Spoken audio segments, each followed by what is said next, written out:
Guys, how are you doing tonight? Excellent. How are you? Fantastic, fantastic. Now, is this your first time in Louisville? Not mine. My family is from here. My mom's from here. Word, hometown. Hey, shout out to Louisville. What's up? Your voice sounds so nice through these monitors. It is nice. It's so soothing. I almost fell asleep. No, I've never been to Louisville actually, so I'm enjoying. I've been here since yesterday and walked around last night. Ended up walking into that big beautiful church that's not too far from here. Yes. They were having Handel's Messiah, and I walked in and got to watch the show last night, so that was pretty cool. Oh, that's fantastic. That's fantastic. Pure luck. I mean, was it luck or was it preordained and you just didn't know? It's early release. I don't know. Yeah, I was gonna say it's only Friday. Tomorrow we'll talk. We'll see if it's something else. Clearly, we're absolute fans of you guys and are so proud to have you here. Your work on The Walking Dead has been phenomenal. You guys played some very interesting characters in terms of Gavin and Jerad. How was that for you? Did you feel a simpatico with those individuals?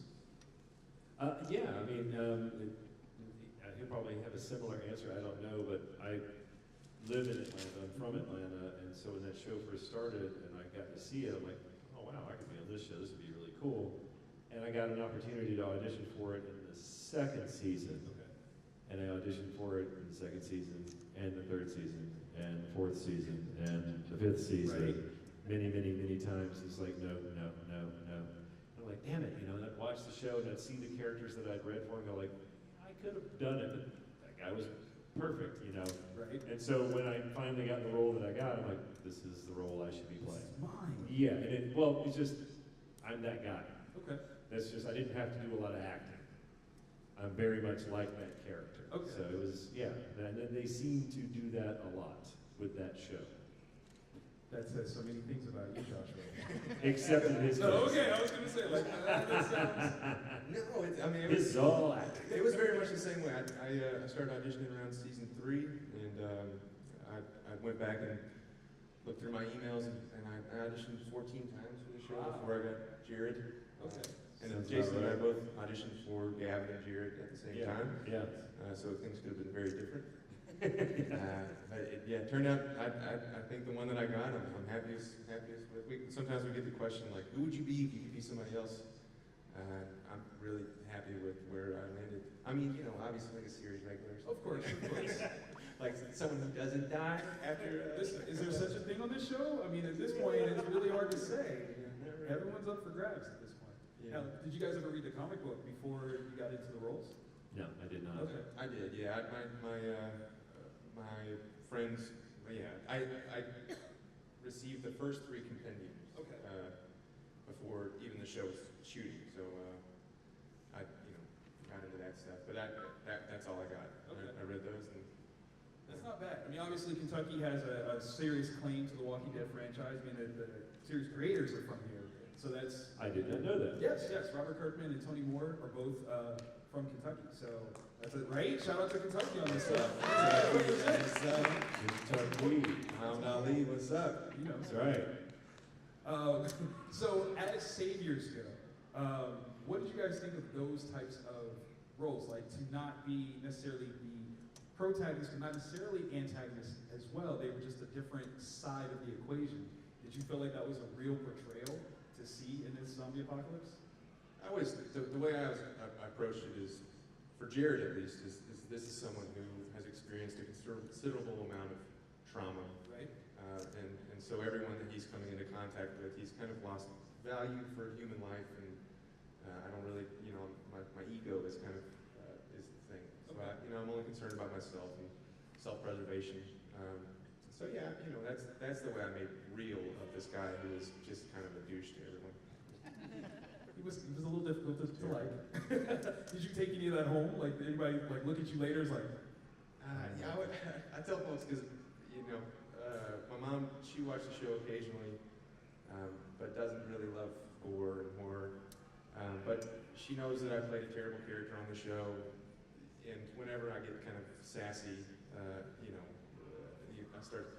I'm not terrible to my mom, but you get snappy with your parents. You love them, but you also, they get on your nerves sometimes. You snap at them sometimes. And whenever I start doing that, she calls me Jerad. oh.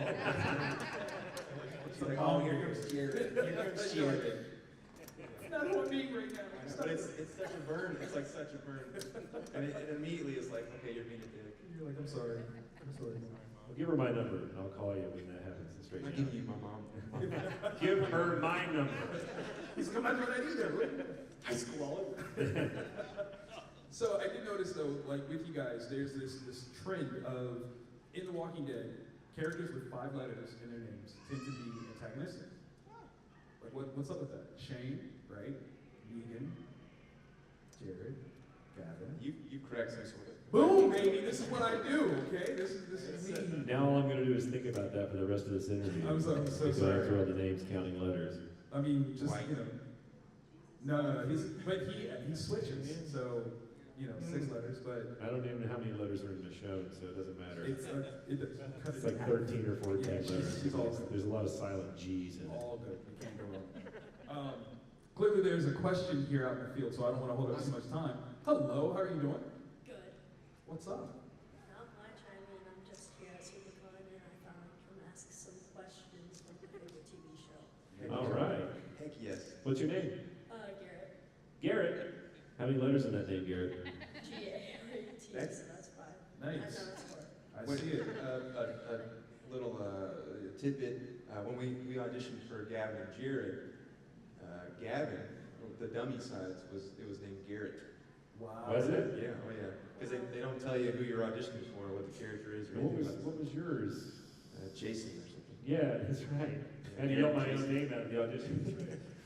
What's Kind of similar to Voorhees, I guess. Yes, yes. Oh, wait. So, lay it on us, sir. So, with Rick's death, I know, like, you guys, since you guys are gone on the show, you probably don't know much about it, but can you tell us anything about Rick leaving the show? Because we saw him in the helicopter getting treated by his room for his wound. So, like, how is that going to work out? Before you guys answer anything, spoilers, everyone. We're going to talk about some stuff that's happening currently. I just want y'all to know that. Everybody caught up? Yeah. Well, he lands on the aircraft carrier, and I have no No, idea. we don't really know. We don't hear a lot. We're Especially- just fans like you now. Yeah, it's crazy. Once you die on the show, yeah, they cut you off. Even when you're on the show, They cut you you off. don't know what's going on. Unless you're a series regular, then you get the full script. But for us, we just got the pages of the scene that we were in. Now, we started making friends who would let us look at the scripts and things, but if we weren't in that episode, it was the odds were we weren't even going to see the script, so we didn't know what was going on. Maybe he did, but I didn't. I did know a little sneaky thing Oh about yeah, I knew when, real major spoiler here, I knew when Carl was going down. Wait, That- Carl died? No. Yeah. In the worst episode possible. But yes, I remember, I knew about that. Right. About 4 episodes before they were going to do it, because I overheard some other guys talking. And then all of a sudden they're like, oh, sure. Jason's here, shut up. one thing that's kind of a terrible, lovely thing that Jayson also died in that Carl episode. Right. But you always All kinda- that my episode? Yeah. There you go. Way to see Exactly. it. Exactly. But what who you compare it to? Oh, he's Michael Jackson and I'm Farrah Farrah Fawcett. Fawcett. Yeah.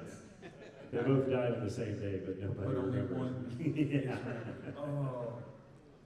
That does hurt. Just a little bit. But we bring it up every time. So you guys go back and rewatch that episode. Appreciate Jason's work in that That's episode. right. Yeah, you Fast just forward to the skip squirrels. Carl, get back to my part, skip Carl. It's the same thing I do when I'm watching the 3rd installment of Lord of the Rings. Whenever it's Gollum and Frodo and Sam, I'm like, You're like, skip it, get back to the good part. That's fair. Exactly. That's fair. Elijah Wood's going to beat me up for that later. It's a talk.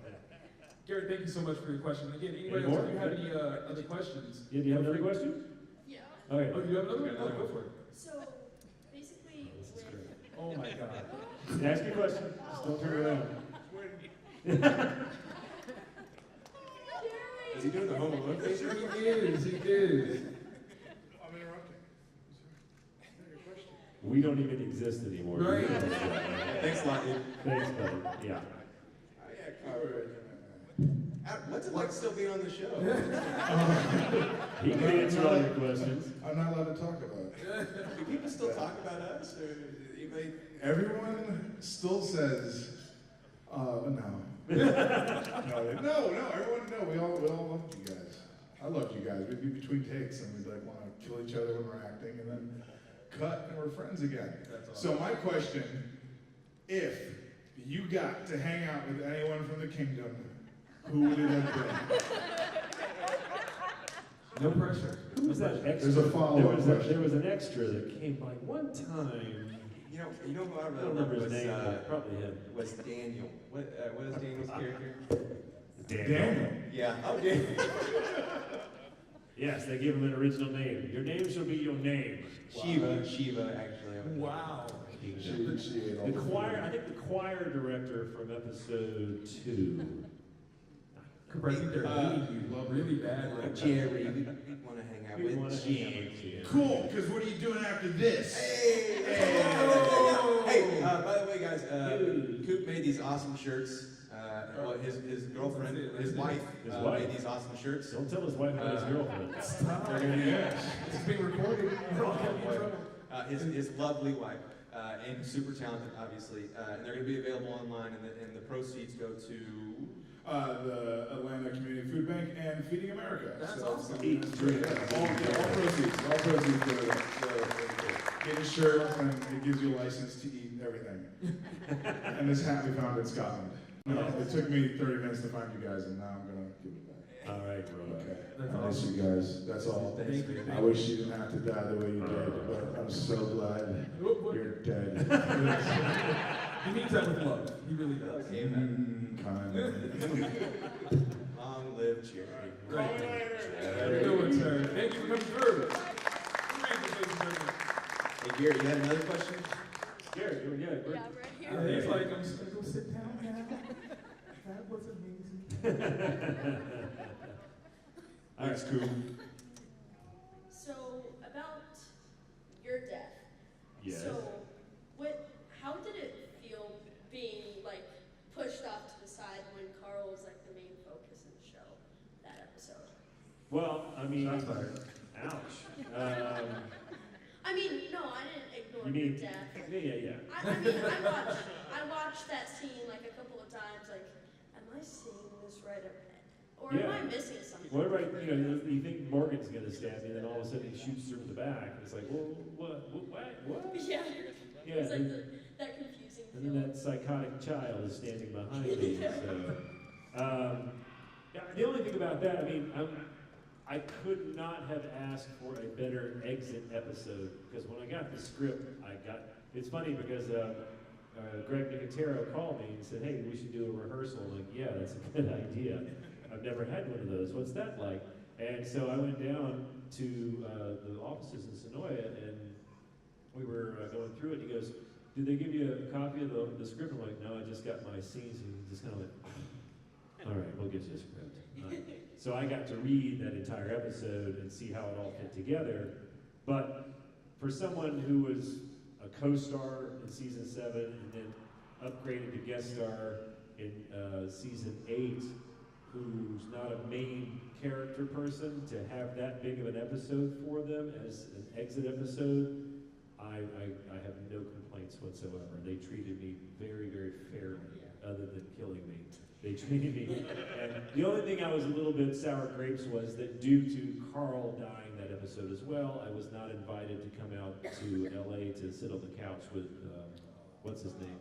And Hardwick. Yeah, because it would have been stupid. It would have been weird. It would have been awkward. I've been like this uninvited guest sitting there going, hi. How you died together. I get it, but it's just, it hurt a little bit. But, You'd be sitting there like, oh, Yeah, you're here too. I forgot about that. Exactly. Sorry, let's ask you some Exactly. questions. I'd be like a written date. Yeah, exactly. I looked up the episode you guys died in, and I saw one video at the very bottom that says Gavin's death scene. I was like, okay. There you go. That's because you have to wait for the best scene. That's Exactly. what you have to do. Yeah. Exactly. Thank you so very much for that Thanks, question. buddy. Great question. Why, hello, how are you?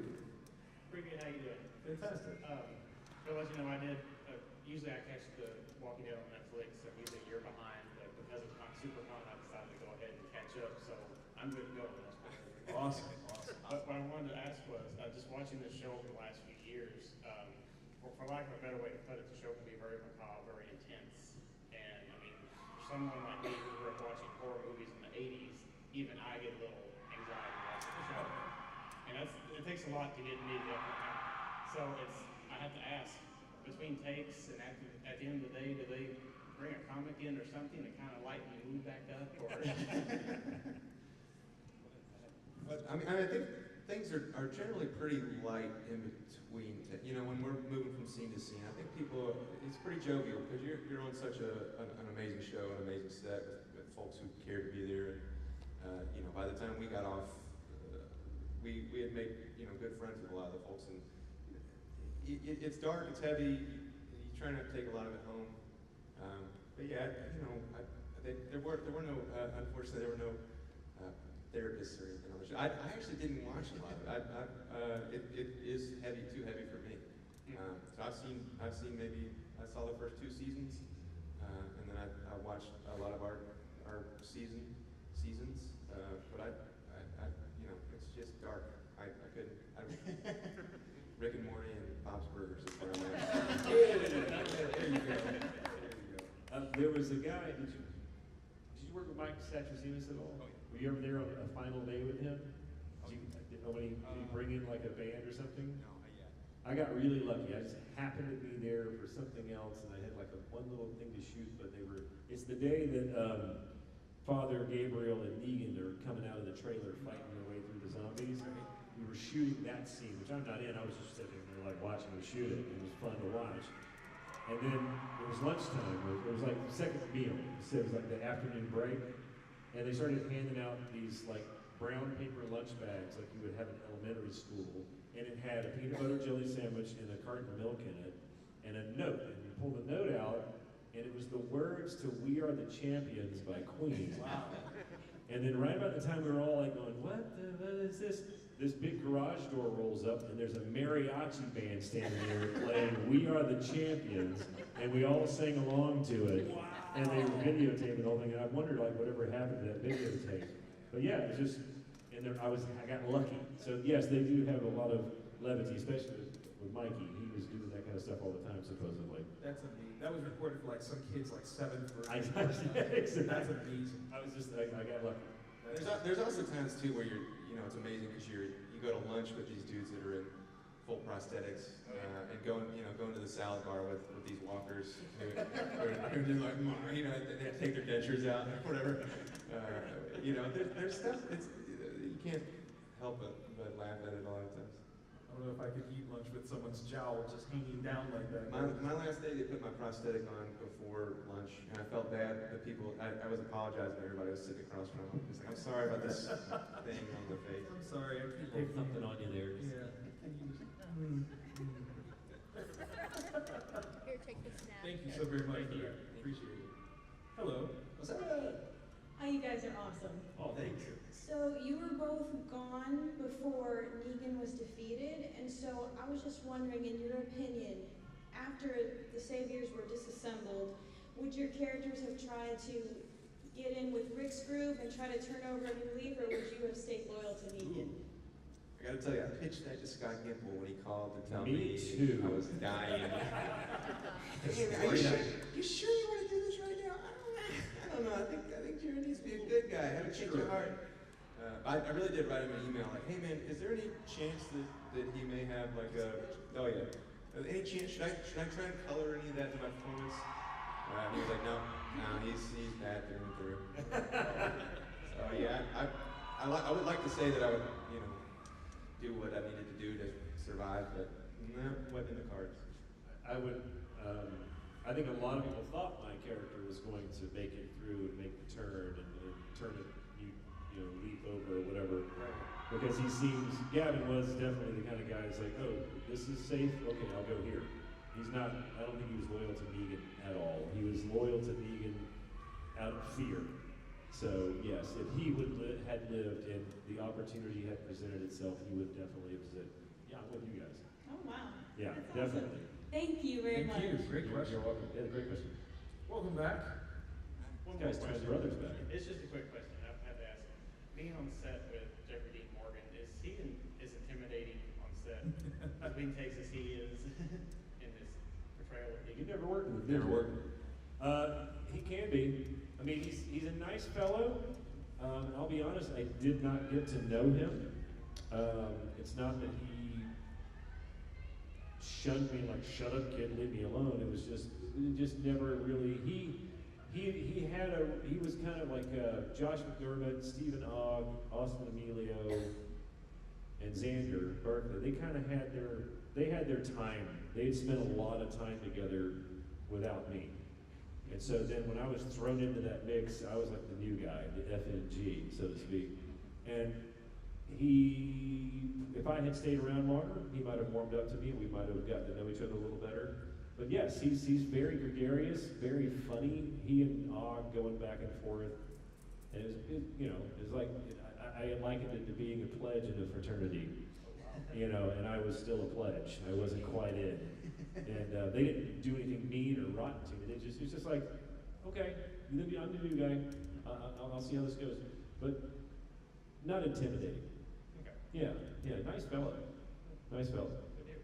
Thank you. Yeah, you're welcome. Yes, Pamela. I have a question. Did you guys get the goodbye dinner like the other guys did, or did they just say, bye, see ya? No. We did not. We got invited to the rack party. That was tight. Open Yeah. bar, that's what I So far, dude. And I didn't even get to go. I was busy. I was doing a show or something. But yeah. No, but I think that's reserved for series regulars. I think we were fortunate, to get as many. When we first booked it, as it said possible recurring. So We had no idea. no idea how long it's going to last. And so when we got the script for 803 or whatever, it eventually became 703 became 702. They switched the order. We didn't know we were going to be back for another episode. Turns out we were. And so every time we survived an episode, it was like, okay. And then High fives. Yeah, we made it. We didn't die. Yeah. So it was always a gift. Every time we get the scripts, we text and call each other. It's like, dude, we're still alive. We're still alive. I think you said it, and I agree with you. You said, man, if we can just get like 3 episodes, everything else is gravy, dude. Everything else is gravy. Yeah. And that's it was great. I mean, we got separated in season 8. We never worked together again after 7, but and we were never on set. I never saw you on set. Yeah. But we got a lot out. We got a lot of episodes and had a lot of fun. Didn't work together until we did a movie called Only, starring Chandler Riggs, Yeah. in which Jason plays I played Chandler's dad, Stepdad. Yeah. stepdad, and I play a man at a bar. Man at bar. Which I just found out I didn't make it into Sundance, damn it. Oh, I thought you were about to tell me my scene got cut. No. Double that. It's totally in there. Oh. Hey, Jerad, what's up, man? Hi, I'm back again. Dude, there he is. So, I'm sorry, this show just has so many unanswered questions. Right. Like, it leaves everything. With your guys' death, like, what was the circumstances? Like, how did the director approach you with it? Like, how did they It wasn't come about telling you how you died? Just gotta read it to you. You did. This is how you find out you're going to die on The Walking Dead. Hang on, this might take 2 tries.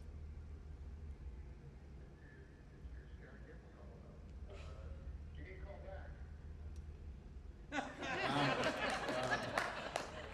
That is the girlfriend equivalent of we need to talk. That's what it is. Can you give me a call back? That's yeah. And that was we just finished shooting episodes the mid-season 708, no 808, and it was the sun was coming up. It was 6 o'clock in the morning. I'm sitting next to Kari Payton. It was right after I captured him, Right. punched him out and everything.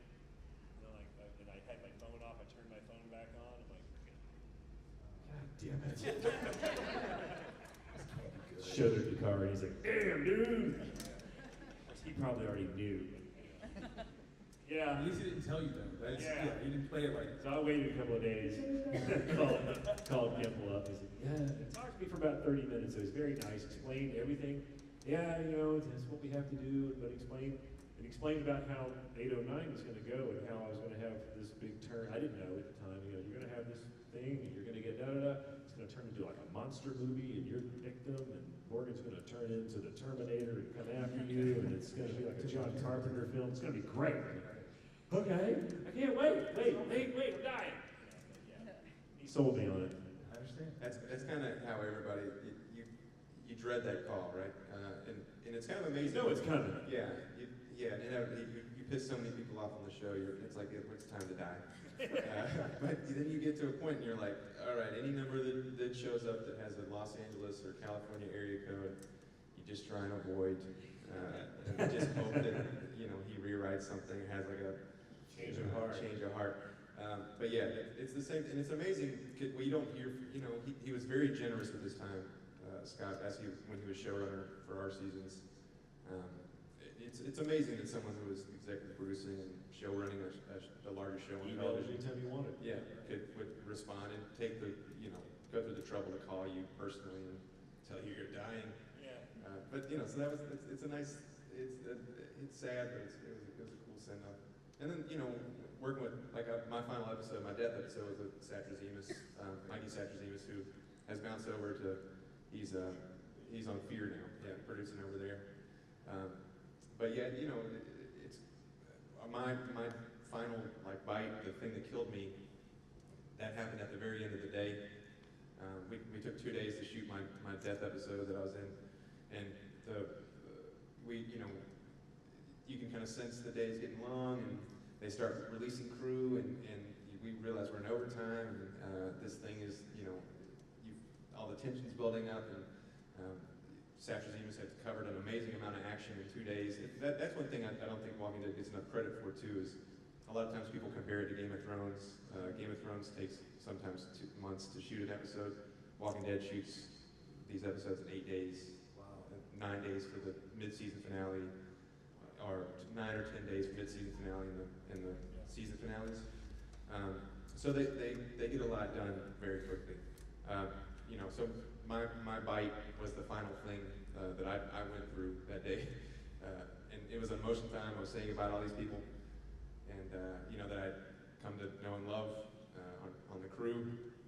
And then we do the bite, and just start welling up, crying, because you're just leaving this show that you care so much about.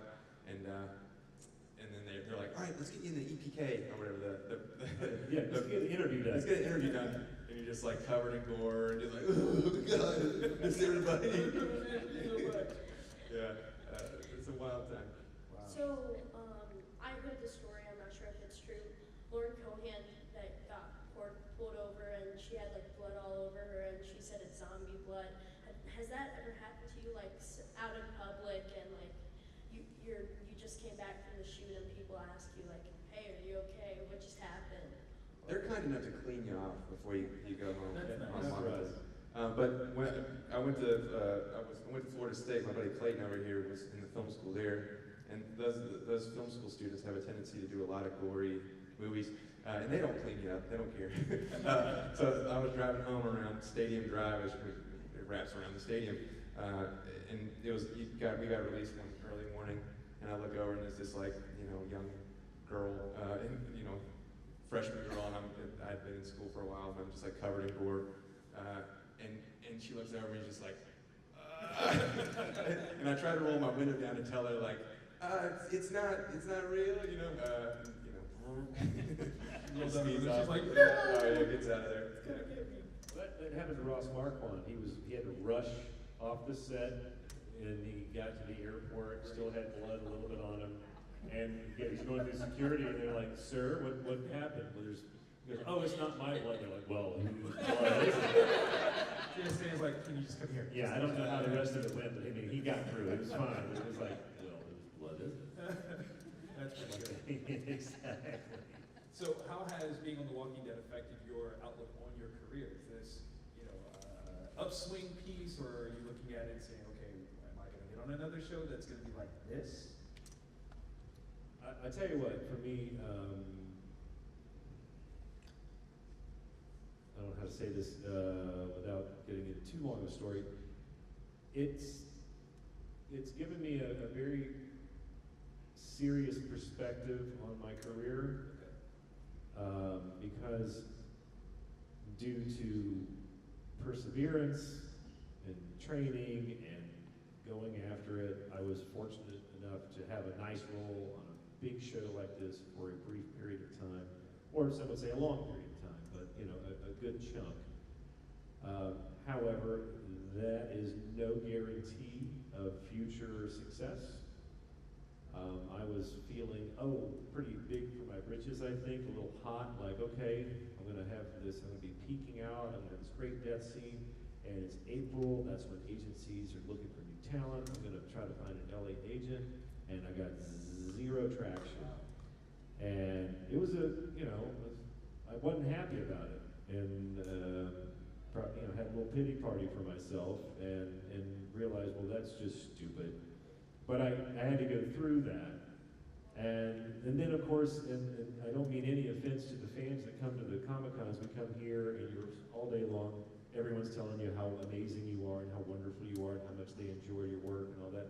And I appreciate that, but they aren't hiring actors. They're just nice people who come to see the show. We greatly appreciate it. And I can't let that go to my head. And I think maybe I had let a little bit of that go to my head too. And I had to have a real realization of like, no, you're just gonna have to keep working at it, keep training, keep working on my craft, and doing good work. And that might have been it. That might have been the peak of my career. And if it is, I have to be happy with that. I don't think it is, but well, that's the thing about being an actor. I mean, when we're finished with a job, we're unemployed. And it happens even at the William Shatner level. Of course. I may never work again. It goes through our minds all the time. And, poor actors, no, it's, but it's part of the trade. We never know. We never know because we're not in charge of our careers in that way. We can't, unless we're gonna pay for it, produce it, and make our own work and write it and make it happen, we're at the behest of other people going, you. And that's my 2 cents on it. I kind of rambled there. No. That's beautiful candor. Thank you for letting us look behind the curtain on that and the reality of it. That's for any aspiring actors out there to know the reality of it. Find something else to do. I mean, the career does that. It has an amazing way of humbling you again and again. Every time in my career I've thought, all right, this is going to be the thing. Oh, I got a movie with Nick Cage. This is going to be the thing. Or like, I got a recurring role on something. Or, I'm on a network show or whatever. Or I'm on The Walking Dead. This is going to be the thing that put me over the edge that'll suddenly have people calling my agency and being like, we want that guy for this. That never happened. It doesn't happen. It does happen. It does, yeah. When you think it's going to go, it's more like, Remove some oil on that chain so it burns a little. But that's, and one of the things that I do from time to time to keep myself in check is I'll go to IMDb and look at people who we know, right, or we see and go, what has their career been like?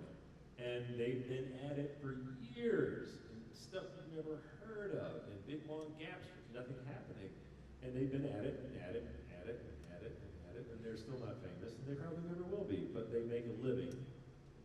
And it's just like, okay, this is what I've signed up for. Gotcha. This is what, because we're not rich, neither one of us. They pay us well for the day that we are there, more than we probably should get paid. But then we don't work for days and weeks and weeks and weeks. They don't keep us hanging around the set all season 7 and pay us money while we, in our dorm or something. It's not like that. That's one thing I always love to tell people is, so people, talking about season 7, for instance, we worked 4 days of season 7. So, the first episode, one day, 7:02, one day, 7:10, one day, 7:14, 2 days. 2 days. Wow. Yep. And, people talk to us like we're scholars on the show, and it's like, hey man, I was there 4 days. I just started learning, like, the director's name. Exactly. Now, season 8, we spent a lot more time on set, weeks at a time and things like that, but that was a different world. First year, we were co-stars. We got league minimum, scale plus 10, which is good scale is good. It's like $1,000 a day. That you can look it up. It's not any big secret.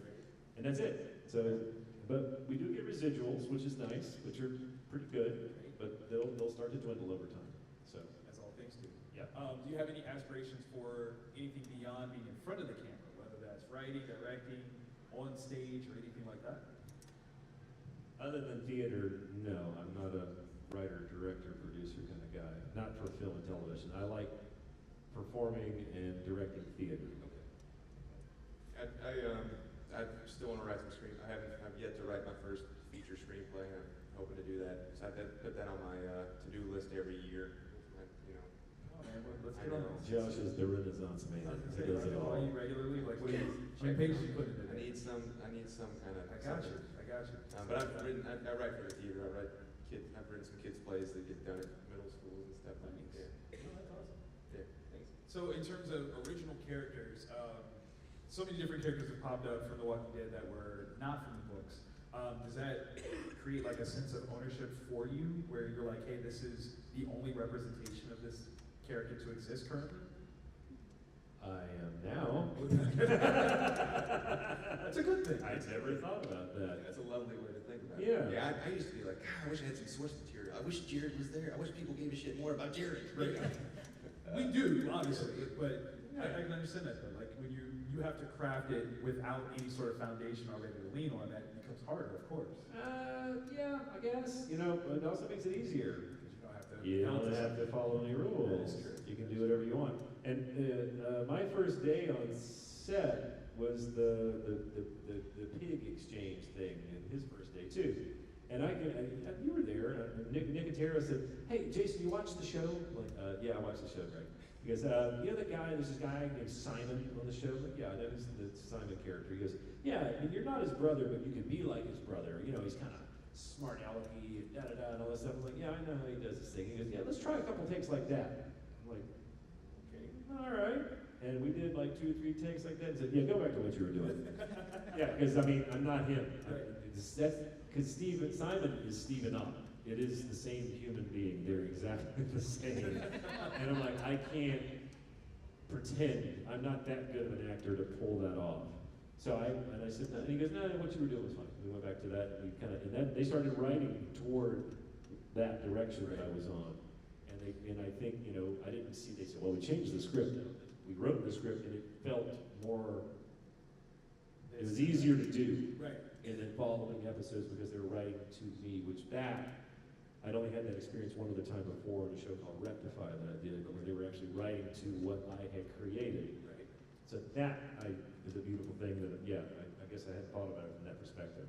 That's my job. I just give you new things to consider. Just like Simon is another one of those 5-letter names. Yep. Just throwing it out there, people. Look, find it on Reddit. Biggest conspiracy that's not written. Regina, 6 letters. Yeah. I mean, there are a couple of good guys out there, like Sasha. 5 letters. So, Yeah. But I know. We'll see. Coral. That's C-O-R-A-L. Coral. It's 5 letters. Now, did you guys ever tease Andrew about the fact that that was its own meme thing? I spoke to him once, one afternoon. Okay. So, no. No, you can start doing it now. I mean, I'm sure he would love to hear from you. He's not as busy himself, so that kind of works out. What sort of things do you guys watch for entertainment? I mean, if you don't watch this show, which is understandable, what do you like to watch? I've got some great shit. Well, yeah. I'm hogging the mic. Like I said, Bob's Burgers, Right. Rick and Morty. Yep. I love Great British Bake Off. Love some Jeopardy. Okay. I watched 3 episodes of Handmaid's Tale on the airplane. I don't have Hulu if anyone wants to hook it up. And yeah, that's what I'm rocking. Well, let's see. I'm watching right now. My favorite show right now is My Brilliant Friend on HBO. Oh, that's a good one. It's insanely good. Yeah. I loved Succession on HBO. That was amazing. Family dramas. Yeah, I like HBO's.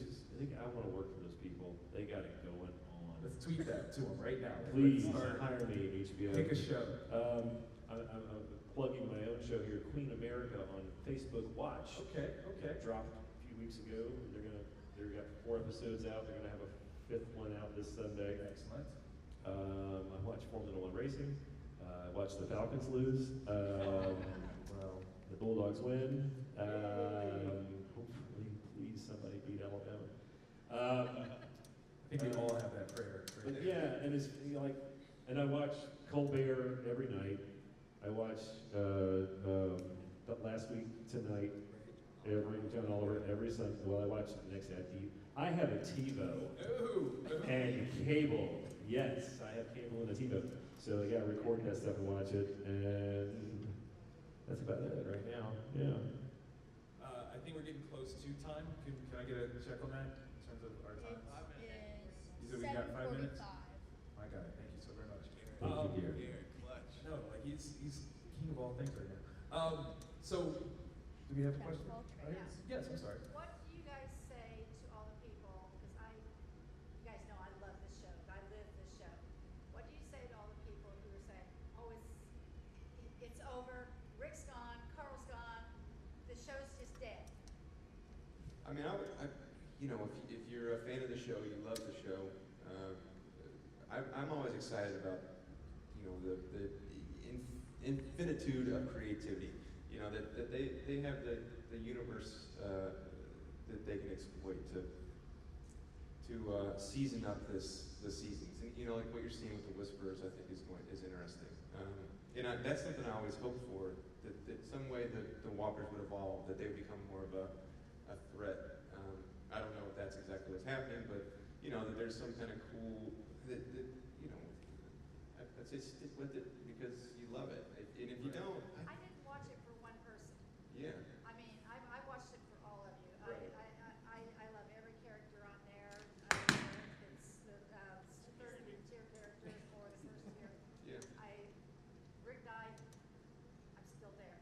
I mean, it's inevitably going to lose people's attention at some point, but and there should be a natural end to the show, and some people probably feel that it should have happened already, but there's certainly a lot of people who don't feel that way. Absolutely. We're still tuning in. I mean, that's a real thing. It's gonna end up being like the Truman Show. Oh, wow. They're all just on the soundstage and don't realize it. No, we're just going to keep watching until the zombie apocalypse actually happens. That's going to be amazing. Thank you guys so much. Before we get out of here, though, we're going to turn